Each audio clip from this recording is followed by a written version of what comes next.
আবারও দ্রুত সময়ের মধ্যে ইসলামী ব্যাংকের পর্ষদ গঠন এবং প্রকৃত মালিকদের কাছে ফিরিয়ে দেয়া সহ ৭ দফা দাবি জানিয়েছে সচেতন গ্রাহক ফোরামের ব্যানারে আন্দোলনকারীরা।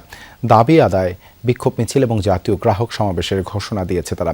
সকালে ইসলামী ব্যাংকের প্রধান কার্যালয়ের সামনে সংবাদ সম্মেলনে আন্দোলনকারীরা বলেন, লুটপাটকারীদের দোসর খুরশিদ আলমকে চেয়ারম্যানের পদ থেকে সরিয়ে দেয়া হলেও এখন নতুন পর্ষদ গঠন করা হয়নি।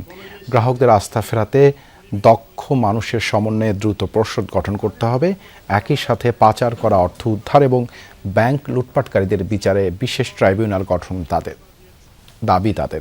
অনিয়মে জড়িতরা যেন মালিকানায় ফিরতে না পারে তাও নিশ্চিত করতে হবে। দাবি আদায়ে বিক্ষোভ মিছিল, সমাবেশ এবং অবস্থান কর্মসূচিও ঘোষণা করেছে আন্দোলনকারীরা।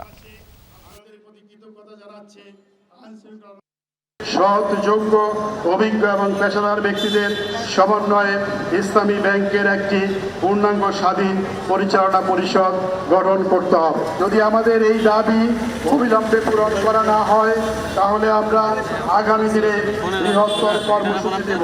সবাইকে নিয়ে ঢাকায় জাতীয় জাদুঘরের সামনে আগামী 18 জুলাই শনিবার গ্রাহকদের মহাসমাবেশ অনুষ্ঠিত হবে।